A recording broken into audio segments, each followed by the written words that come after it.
Hola, soy Manuel Ávila y esto es Espiritualidad y Ciencia. Víctor Manuel Ávila, mi padre, es el menor de 9 hermanos. Nació en Paime, una pequeña población del departamento colombiano de Cundinamarca, a 130 kilómetros al norte de Bogotá, y allí vivió su infancia en un periodo turbulento de la historia de Colombia, preludio de lo que sería conocido como la época de la violencia, que tuvo lugar entre 1948 y 1958. No hay certeza sobre las circunstancias exactas que originaron esta sangrienta historia en mi país, pero lo que sí es plenamente aceptado es que fueron promovidas por la rivalidad política y de intereses entre los partidos liberal y conservador. El gobierno de turno provocaba con saña la oposición, empleando discursos fogosos, provocando respuestas como organización de movimientos guerrilleros, grupos paramilitares y corrupción, especialmente en las Fuerzas Armadas estatales. Los enfrentamientos que tuvieron lugar en la época causaron más de 300.000 muertes, más de 8.000 desapariciones y unos 7.6 millones de víctimas en más de 55 años. Mi abuelo, Rafael Jiménez Suárez, quien fuera médico, alcalde de Paime por el Partido Liberal, apareció sin vida cuando mi padre tenía 3 años de edad, presumiblemente ahogado al atravesar el río Mansipá, que separa las poblaciones de Tudela y Cuatro Caminos, poblaciones cercanas a su pueblo. Además de la pobreza y las limitaciones propias en la primera mitad del siglo XX, mi padre también tuvo que hacer frente a la angustia provocada por la persecución de que era objeto la familia por su origen liberal. Temía ser agredido por los chulavitas o bandas paramilitares del Partido Conservador que vagaban por los caminos veredales de la región y que él debía transitar para hacerle los mandados a mi abuela. Muchas veces, estos delincuentes amenazaban con entrar al pueblo, lo que causaba zozobra en los habitantes, quienes temían por sus vidas y sus bienes. Con frecuencia ocurrían matanzas en el campo, por lo que mi padre era testigo de primera mano de la llegada al pueblo de campesinos con los cadáveres de sus familiares o vecinos. La violencia tocó la vida de la mayoría de las personas que vivían en las zonas rurales de Colombia, pero con más saña en algunas regiones.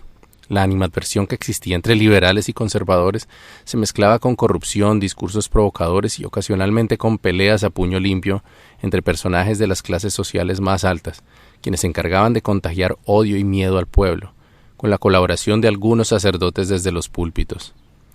En las comunidades rurales, ese resentimiento se traducía en masacres, incendios de casas, violaciones y otras acciones brutales.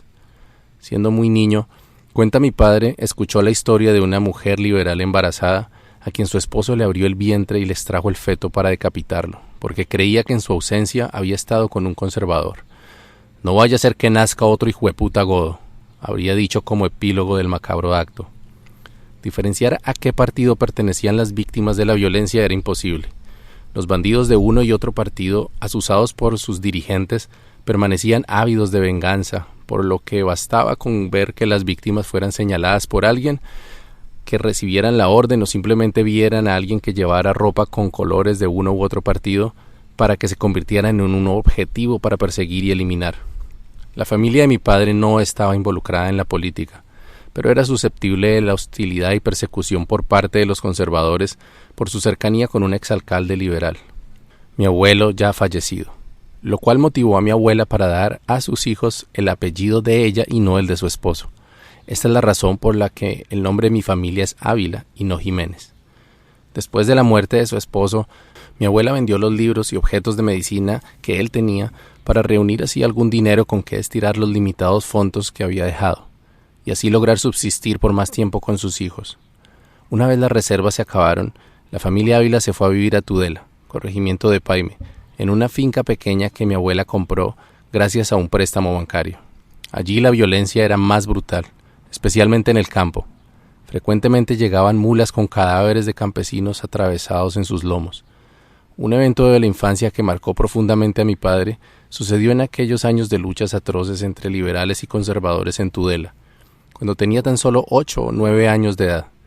El gobierno conservador de turno, alertado por la creciente organización de los cachiporros, como llamaban a los liberales y a sus bandas paramilitares, que se venían consolidando en el norte del departamento de Cundinamarca, en la zona conformada por las poblaciones de Yacopí, Topaipí, Caparrapí y Tudela, envió un feroz teniente del ejército que mi padre recuerda como el Teniente Guerra, con la misión de pacificarla. Para que lograra este objetivo, le habían asignado un pequeño contingente de soldados, a todas luces insuficientes para cumplir con el encargo. Si el infame teniente no hubiera formado su propio ejército paramilitar con decenas de campesinos, a quienes él mismo entrenó para torturar y matar de la manera más salvaje. Un conocido de mi padre, de apellido Rocha, que se encontraba entre los irregulares miembros del escuadrón del teniente Guerra, le contaba acerca de los métodos que usaban para acabar con los cachiporros, valiéndose principalmente del machete como herramienta justiciera. Guerra y sus hombres azotaron por meses la región, buscando informantes, torturando prisioneros y usando otras tácticas violentas para dar con los nombres de los campesinos que, secretamente, conformaban las bandas de autodefensas liberales.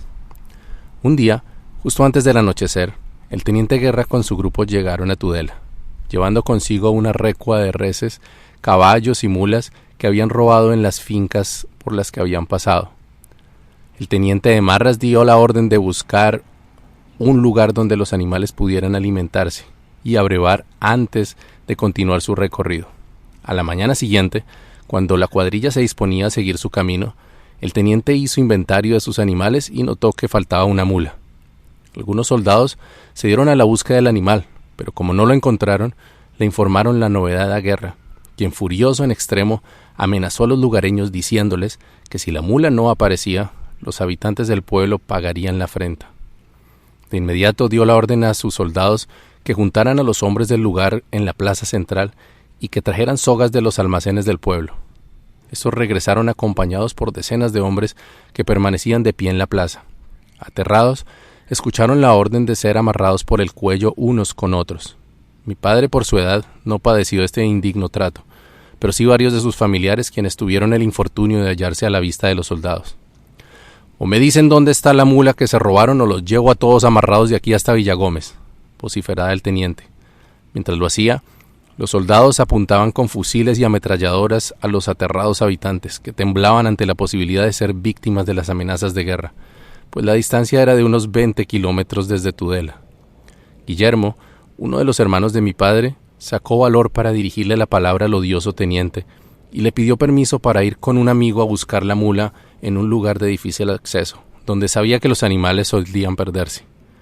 Guerra accedió, no sin antes advertirle que si no tenían éxito, tendrían que unirse al macabro rosario humano. Afortunadamente, los chicos dieron con el animal extraviado y lograron la liberación de los vecinos injustamente retenidos. Este sería, sin embargo, un alivio efímero, ya que, antes de seguir su camino, el teniente echó mano de unos hermosos caballos que pertenecían a la familia de una hermana de mi padre, y anunció que los llevaría hasta Villagómez, donde los dejaría a no ser que alguien fuera con ellos y los trajera de regreso. Guillermo, el valiente hermano que acababa de lograr la liberación del pueblo, no estaba dispuesto a dejar perder esos animales, así que nuevamente se dirigió al teniente Guerra y le anunció que él y mi padre irían con ellos para regresar los caballos. Los dos niños se dispusieron a recorrer los 20 kilómetros del trayecto a pie, detrás de la tenebrosa comitiva que iba a caballo. Cuando habían avanzado un par de horas, al llegar a Cuatro Caminos, Guerra dividió el pelotón en dos grupos. Uno continuaría hasta Villagómez y el otro se dirigiría a Paime. Como uno de los animales hurtados a la familia terminaría en Paime y los otros en Villagómez, Guillermo convenció a mi padre que se fuera con el grupo que se dirigía a Paime, que él se encargaría de los demás. Mi padre recuerda aún la mezcla de miedo y emoción que lo embargaba al encontrarse solo, siguiendo ese grupo de despiadados asesinos, y el valor que tuvo de seguir avanzando sin saber si estos cumplirían su palabra. El reclutamiento de niños para la lucha armada era una práctica común en ese entonces, y que aún continúa, en el siglo XXI, por parte de los grupos armados ilegales en Colombia. Afortunadamente, esta no fue la suerte de mi padre, ya que pudo regresar triunfante con el caballo del esposo de su hermana. Antes de llegar a Tudela, se encontró con Guillermo, quien lucía imponente sobre una reluciente silla montado en uno de los caballos que se había llevado el teniente Guerra. Al preguntarle a mi padre por la silla, él le dijo: «Me la regaló el teniente por haber tenido la valentía de irme con ellos». Cuando mi padre relató esta historia, me contó del orgullo que para él significó no haberse rendido ante su propio miedo y haber sido capaz de sobreponerse para proteger los bienes de la familia. El miedo a la violencia del ser humano y la necesidad de enfrentarlo para impedir la injusticia serían dos fuerzas muy grandes en su vida. Los episodios aquí narrados junto con otros muchos que tuvo que vivir, se convirtieron en las pesadillas tormentosas que lo persiguen hasta este momento de su vida. Con frecuencia, en la noche tiene sueños vívidos en los que grita que lo van a matar, pelea con ladrones, actúa como matando animales o pide que agarren a algún bandido. De igual manera, ha tenido que vivir acompañado del miedo, a veces irracional, de peligrosos hechos que acechan en cada esquina. Juzgo que la causa es la persecución de la que fue víctima su familia. El miedo se convirtió en una impronta de su personalidad. Por muchos años asumió el rol de protector y vigilante de sus seres queridos, una labor ardua que le sustraería el gozo de la vida, que mayormente estuvo lejos de las penurias de su infancia y en cambio sí, llena de amor y bienestar. Su valor para enfrentarse a la violencia, experimentada en episodios como el del relato anterior, dotó a mi padre de la capacidad de confrontar la injusticia a pesar del miedo. Algo sin duda admirable, pero también peligroso, como quedaría en evidencia varias décadas más tarde, cuando con más de 70 años de edad opuso resistencia a un robo a mano armada que le hicieron cerca de su casa, cuando acababa de retirar una fuerte suma de dinero de una entidad bancaria. Mi padre forcejeó con uno de los asaltantes defendiendo la chaqueta donde llevaba el dinero, a pesar de ser el blanco de un arma de fuego. Los bandidos lograron arrebatarle la prenda y abrieron fuego durante su huida, sin herir a ninguno de mis padres. Cabe destacar que muchas personas en Colombia han perdido la vida durante experiencias como esta, así que mis padres tuvieron suerte de resultar ilesos, al menos físicamente. Para ambos representó un trauma psicológico del que mi madre se repuso rápidamente haciendo uso de su usual positivismo, pero que para mi padre el evento significó la materialización de esos sueños lúgubres de antaño y la manifestación de episodios de ansiedad y luego síntomas de la enfermedad de Parkinson que desde entonces lo acompaña. No es menos cierto que la valentía de mi padre también puso salvo a la familia en varias ocasiones, no defendiéndonos de eventos violentos como los que él tuvo que vivir, sino utilizándola para sobreponerse a sus propios vicios, como el cigarrillo antes de mi nacimiento, el licor cuando notó que le estaba siendo agresivo con su esposa y el afán del dinero fácil que lo acechó y que causaría la muerte a varios integrantes de su familia. Pero volvamos a los años 40. La familia de mi padre vivió 5 años en Tudela porque mi abuela resolvió vender la finca y regresar a Paime, donde ella y sus hijos, con la ayuda de los presos de la cárcel municipal, construyeron una vivienda. Residir en un municipio violento significaba vivir en constante zozobra. Frecuentemente daban alertas de la presencia de los chulavitas en el pueblo, por lo que las mujeres y los niños corrían a esconderse y pasaban noches enteras entre los guaduales cerca al río. Los hombres eran los encargados de cuidar las entradas del pueblo, armados con sus machetes. Hay una canción del folclore colombiano que se llama ¿A quién engañas, abuelo?, que narra una historia similar a esta. Me dice Chucho el arriero, el que vive en los cañales, que a unos los matan por godos y a otros por liberales. Pero eso qué importa, abuelo, entonces ¿qué es lo que vale? Mis taitas eran tan buenos, a nadie le hicieron males. Solo una cosa comprendo, que ante Dios somos iguales. Aparecen en elecciones esos que llaman caudillos, que andan prometiendo escuelas y puentes donde no hay ríos, y al alma del campesino llega el codolor partidizo. Entonces aprende a odiar hasta quien fue su buen vecino, todo por esos malditos politiqueros de oficio. La violencia bipartidista, que ya estaba desbordada en buena parte del país, estaba a punto de agravarse aún más con el asesinato de Jorge Eliezer Gaitán, candidato liberal a la presidencia de la República, a manos de un pobre desgraciado, el 9 de abril de 1948. En la esquina de la avenida Jiménez con carrera séptima, en Bogotá, según algunas teorías por encargo de la CIA y apoyo del gobierno conservador de Mariano Ospina Pérez, este hecho desató la rabia de cientos de simpatizantes de Gaitán, quienes rápidamente dieron con Juan Roa Sierra, autor material del asesinato, a quien lincharon y arrastraron hasta las escalinatas del Palacio Presidencial. Allí se siguieron congregando los enfurecidos seguidores del caudillo caído. Ante la posibilidad de un levantamiento popular, el gobierno de Ospina Pérez reprimió violentamente las protestas. El choque de manifestantes con las Fuerzas Armadas desató tal caos que culminó con saqueos e incendios en la mayor parte del centro de la ciudad. A esos acontecimientos se les conocería en adelante como el Bogotazo. Niño trabajador. La pobreza reinaba en el hogar de mi padre, situación por la que él y sus hermanos debían ir donde familiares y amigos en busca de mercado y comida. Una hija de mi abuelo fue muy generosa con la familia Ávila. Mi padre recuerda que a pesar de la situación de pobreza por la que atravesaban, la familia conservaba la dignidad que le otorgaba el hecho de que mi abuelo hubiese sido médico y alcalde. Las amistades, especialmente de mi abuela, eran las más prestantes de la comarca. Que no se nos note la pobreza, solía decir mi abuela, quien se esmeraba mucho en las buenas maneras y presentación personal de sus hijos. La situación tanto de violencia como de pobreza se hizo insostenible en Paime, así que mi abuela tomó la decisión de enviar a mi padre a la casa de una amiga suya que vivía en Bogotá. Tal como millones de campesinos tendrían que hacerlo en las décadas posteriores, mi padre emigró a la gran ciudad en 1949, pasado un año del asesinato de Gaitán, por lo que pudo evidenciar los estragos de la violencia desatada durante el Bogotazo.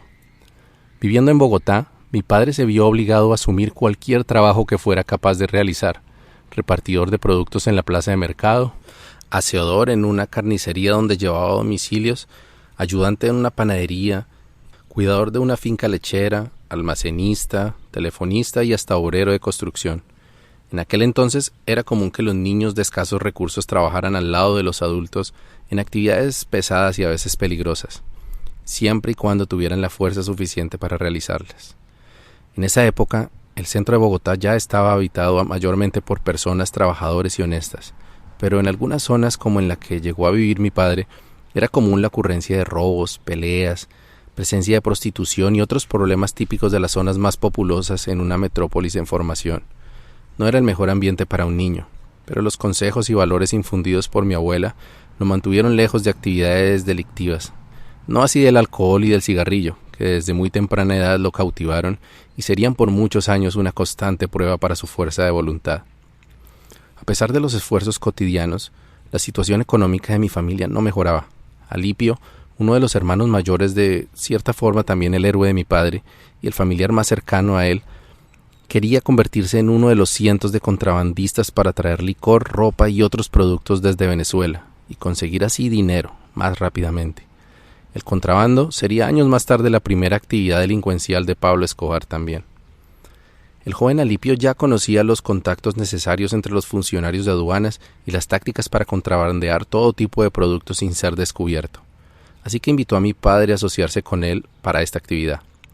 Es fácil adivinar que mi padre veía en esta propuesta una forma rápida y efectiva para salir de la difícil situación económica en la que se encontraban, al tiempo que disfrutaría de una aventura al lado de su admirado hermano, por lo que se comprometió a participar en el proyecto. El plan nunca se materializó, porque Leticia, una de las hermanas de mi padre, junto con su esposo Octavio, se encargaron de disuadirlo de semejante insensatez, preparando sus mejores argumentos para lograrlo. Como para poder ingresar a Venezuela mi padre debía tener libreta militar y no la había solicitado, lo invitaron a su casa en Junín, Cundinamarca, con la excusa de ayudarlo a resolver su situación militar antes de embarcarse hacia el vecino país. Mi padre aceptó gustoso la ayuda y viajó a Junín para recibir la prometida ayuda. Cuando llegó, efectivamente encontró una mano tendida, pero el ofrecimiento era diferente: que cancelara su viaje a Venezuela y en cambio le ayudarían a validar sus estudios de primaria y lo apoyarían para aplicar para una beca en la escuela normal para hacer sus estudios de secundaria. Además, le brindarían protección, compañía y el apoyo necesario para que se convirtiera en maestro rural. Como si fuera poco, le ayudarían en la consecución de la libreta militar, con los contactos influyentes de su cuñado. El plan funcionó, mi padre no pudo rechazar semejante oferta, por lo que terminó viviendo con Leticia, Octavio y sus 4 hijas en Junín. Allí cursó 4 años de educación secundaria que necesitaba para convertirse en maestro rural. Fueron años difíciles para un joven que ya estaba acostumbrado a conquistar, beber, fumar, además de irse de vez en cuando a los puños. Pero se veía obligado a honrar la confianza de Octavio y la de su hermana. Con el beneplácito de mi abuela, mi padre cumplió cabalmente con la palabra empeñada y abandonó la idea de contrabandear. Dejó los vicios y se dedicó a estudiar. Ya en la normal, a mi padre se le dificultaba mucho cumplir las estrictas reglas que le imponían los religiosos que dirigían la institución educativa y a aceptar la autoridad de los maestros tan solo un poco mayores que él. Tuvo problemas con uno de ellos, a quien, por esas casualidades de la vida, también le interesaba una jovencita que mi padre frecuentaba. Cierto día, al llegar al colegio luego de haberse ausentado sin permiso, se encontró en la puerta con el docente en cuestión, quien lo estaba esperando. Ante el llamado de atención y la amenaza de hacerlo expulsar, mi padre furioso se le enfrentó, por lo que fue remitido a la rectoría, donde el sacerdote encargado le reprochó su actuación. le sacó en cara la beca y lo suspendió por 15 días. Este hecho casi termina por frustrar su carrera como docente. A pesar de la malquerencia de los sacerdotes que regían el colegio y de los profesores, mi padre se había ganado el respeto y el afecto de sus compañeros, que lo admiraban por su franqueza y espíritu solidario. También los estudiantes a quienes mi padre enseñó en prácticas docentes lo respetaban y lo querían. Desarrolló talento y amor por la enseñanza y habilidad tanto para escuchar como para asesorar a las personas necesitadas. Tanto así que mi padre llegó a contemplar la posibilidad de convertirse en sacerdote, para ejercer de esta manera el servicio a la comunidad, y probablemente hacerlo de mejor manera que esos clérigos retrógrados que había conocido. Algunos de los cuadres proclamaban, por ejemplo, que ningún liberal podía llamarse cristiano. Creo que es también el origen de mi propio interés por hacer algo significativo por los demás. Convertirse en sacerdote antes de terminar sus estudios sería otro proyecto que mi padre no llegaría a ejecutar, pero no por la intercesión de mi abuela o de Octavio, sus ángeles guardianes, sino por la discriminación de la Iglesia hacia los hijos naturales, o bastardos. Como mi padre solamente tenía el apellido de mi abuela, su registro civil lucía como el de muchos hijos extramaritales, motivo suficiente para ser rechazado como seminarista. Viendo en retrospectiva y conociendo que mi padre la pasó muy bien en compañía de las damas en los años posteriores, me atrevo a dudar de su constancia en el apostolado clerical. La historia de Pulgarcito. A la par de la enconada violencia política y social que había azotado a mi país durante la mayor parte de su historia, la violencia sexual es la expresión de terror que más se ha ensañado contra las mujeres y los niños, especialmente en las zonas marginales de Colombia. En los inicios de la carrera docente de mi padre, tuvo que conocer a través de sus alumnos esta realidad y aprender a reconocer sus señales para ayudar a los que eran abusados y para detener la propagación del mal entre los propios niños, quienes dolorosamente de víctimas pasaban a victimarios. Tal fue el caso de Pulgarcito, un alumno de mi padre en sus primeros años de docencia en una institución dedicada a la formación en artes y oficios en Girardot para menores delincuentes capturados en las poblaciones vecinas. Se llamaba el Amparo del Niño. Uno de los delitos que con más frecuencia era imputado a los menores que este centro atendía era el abuso sexual a otros menores, aprovechándose del anonimato que brindaban los amplios bosques aledaños al río Magdalena. Muchos niños que habían sido abusados por adultos hacían lo propio con niños aún menores a quienes interceptaban en los solitarios caminos de la zona. Uno de los pequeños que sufrió este flagelo fue un vivaz y alegre niño al que todos conocían con el remoquete de Pulgarcito. Mi padre recuerda a este niño tanto por su alegría y talento para la música, como por las difíciles experiencias que sufrió y que son muestra de una sociedad enferma. Pulgarcito fue violado por niños mayores que él y, como si fuera poco, resultó infectado de sífilis, enfermedad de transmisión sexual. La infección se propagó a sus órganos internos, causando fallas renales y otros problemas que pusieron a Pulgarcito al borde de la muerte. Mi padre, junto con otros docentes, asumieron el cuidado del niño durante varios días y noches, proporcionándole los medicamentos y cuidados necesarios hasta que felizmente logró su recuperación total.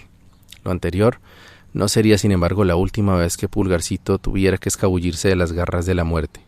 Durante un paseo al río Magdalena, los maestros que estaban al cuidado de los menores, incluyendo a mi padre, advirtieron a quienes no sabían nadar que se mantuvieran en la orilla lejos de las fuertes corrientes del caudaloso río. Pulgarcito era uno de los menores que no sabía nadar, por eso se alarmaron cuando no lo encontraron a la orilla del río.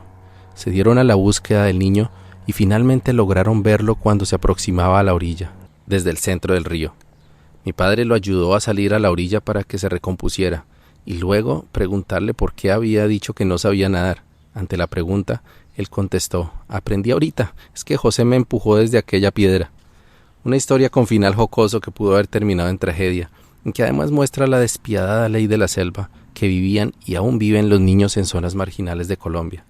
Muchas historias como esta también formaron en mi padre una aguda desconfianza por la naturaleza humana, que él consideraba proclive a la maldad y el desenfreno. «Piensa mal y acertarás» es uno de sus refranes más frecuentes, sobre todo cuando se trata de los instintos sexuales. Dicha desconfianza no era solamente hacia los desconocidos, sino incluso hacia él mismo, y más adelante hacia mí, su hijo. Como hombres, portadores de ese pecado original o semilla de maldad que podía aflorar al menor descuido.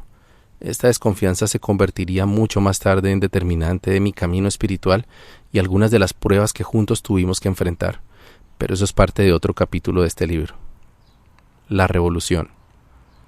No habiendo logrado ser sacerdote, algo que de todas formas habría sido un reto teniendo en cuenta el romanticismo de mi padre, se convirtió en maestro rural de primaria en medio de la revolución política y cultural de los años 60. Estos años de agitación merecen un breve contexto. En aquel entonces, América Latina se había convertido en campo de batalla ideológico de la Guerra Fría, donde se libraba una lucha entre un gobierno de derecha opresivo y religioso y un ala de izquierda formada por 3 grupos revolucionarios alzados en armas, un par de partidos comunistas y la mayoría de los sindicatos obreros. Al igual que en la mayoría de los países occidentales, en Colombia, siendo una democracia representativa, los ciudadanos van a las urnas cada 4 años a votar para elegir un presidente que, como en la mayoría de los países, es el jefe del poder ejecutivo del Estado. Los candidatos presidenciales durante la mayor parte del siglo XX pertenecieron siempre al partido liberal centroizquierda o conservador derecha.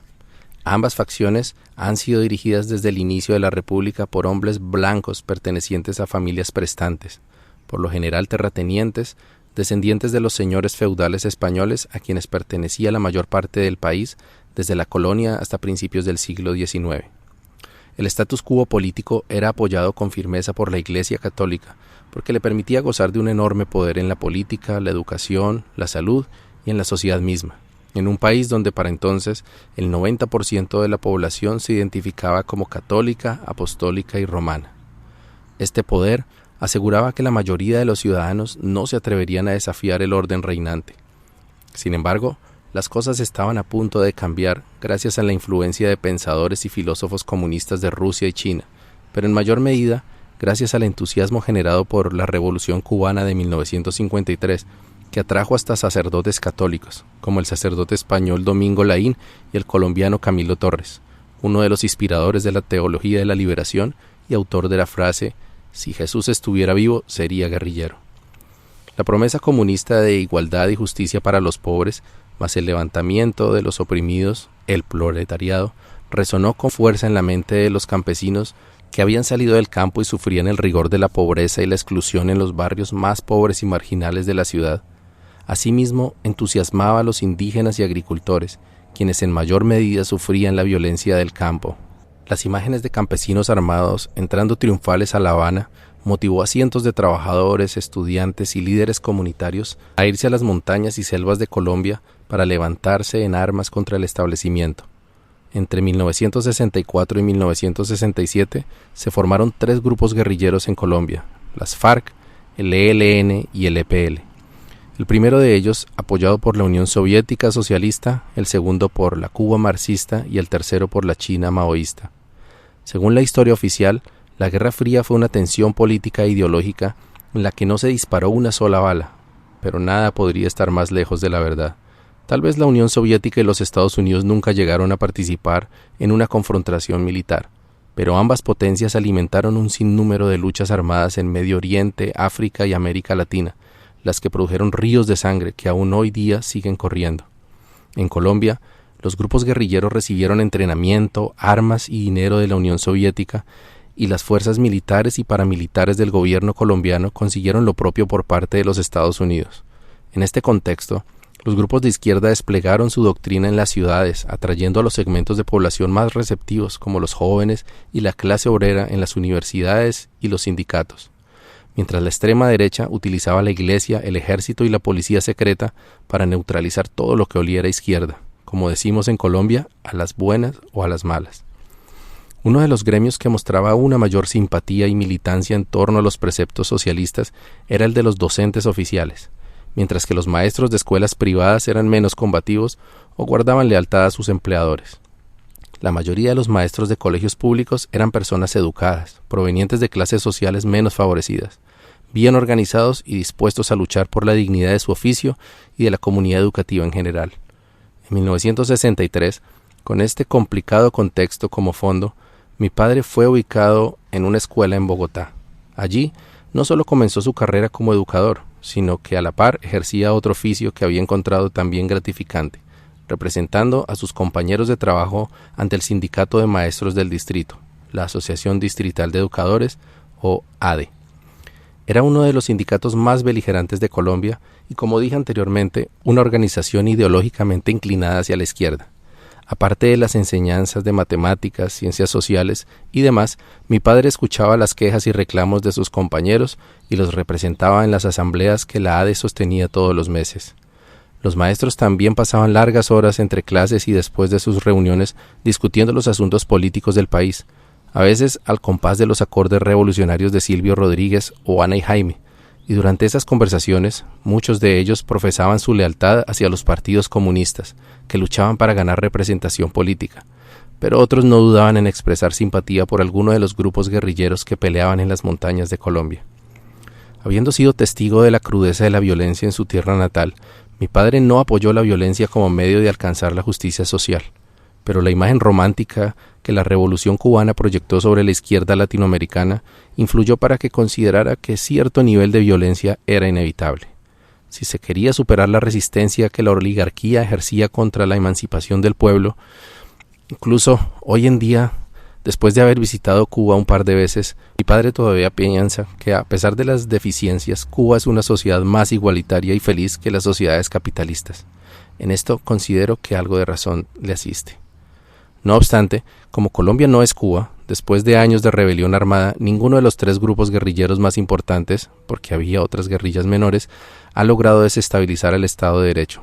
Todos ellos ya habían dado muestra de signos de corrupción y excesos, y además de otros problemas que condujeron a la decadencia del movimiento guerrillero en el país, el que se convirtió en un collage de microestados enquistados en el mapa de Colombia, en el que adoptaban variantes de esquemas comunistas y socialistas, a la vez que ejecutaban negocios turbios como narcotráfico, extorsión, secuestro y contrabando. A pesar de su admiración por Cuba y su lealtad por el manifiesto comunista, mi padre se abstuvo de apoyar a los grupos rebeldes armados, hasta que apareció el M-19. El movimiento 19 de abril fue un movimiento guerrillero que nació en la segunda mitad de la década de los 70, que logró obtener un importante apoyo popular en las ciudades, sobre todo en la clase media trabajadora. Su atractivo, en gran medida, era su conformación por intelectuales y su aproximación moderada a la violencia, algo que se acabó de tajo en 1985, cuando el grupo guerrillero ejecutó la toma militar del Palacio de Justicia, evento que causó 98 muertes y que selló la unión entre capos de la droga y las guerrillas. El M-19, o el M, como la gente los llamaba cariñosamente, robaba camiones de leche para repartir el producto entre los pobres. Ejecutó el robo de la espada del libertador Simón Bolívar, proclamando que la misión de liberar a Colombia de la opresión estaba ahora en manos del pueblo, además de la ejecución de otros actos simbólicos que hicieron merecedores a los guerrilleros del afecto del pueblo. Muchos maestros, filósofos, estudiantes y trabajadores dieron un viraje a sus vidas para luchar por sus ideales en las filas de la guerrilla. Algunos de ellos lo hicieron tomando las armas en las montañas, pero otros se quedaron en la ciudad como ideólogos, reclutadores o asistentes en las acciones militares urbanas del movimiento.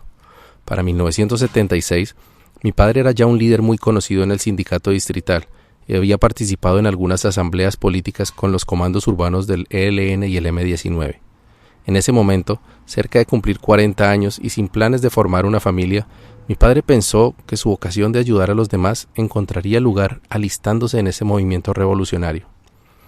Mi padre estaba inquieto porque había sido invitado para ingresar a la guerrilla, así que resolvió comentárselo a su querido mentor Octavio González, que hacía tiempo estaba preocupado por los asiduos encuentros que sostenía con una maestra reconocida activista del M-19. Le escuchó atentamente las explicaciones y argumentos que había preparado, pero como no estaba dispuesto a dejar que descarrilara su vida, ni siquiera con la excusa de lograr la esquiva justicia social del país, con argumentos muy certeros, amor e inteligencia lo convenció de no atender aquella invitación. Algo similar a lo que había hecho casi 20 años antes para disuadirlo de convertirse en contrabandista en la frontera con Venezuela. De esta manera, fracasaba el proyecto revolucionario de mi padre. Tal vez le puso de presente los muchos vicios de la revolución rusa, china y cubana, los excesos de la guerrilla en América Latina o las contradicciones entre el discurso romántico de los comunistas y sus acciones. Como haya sido, mi padre abandonó la idea de ser guerrillero. Más tarde, ese mismo año, mi padre conoció a Julia Elena Rincón, mi madre, y se prometieron trabajar juntos para vivir y honrar los ideales de la revolución y del amor, por la causa. Gracias, Octavio. buen camino y buena brisa.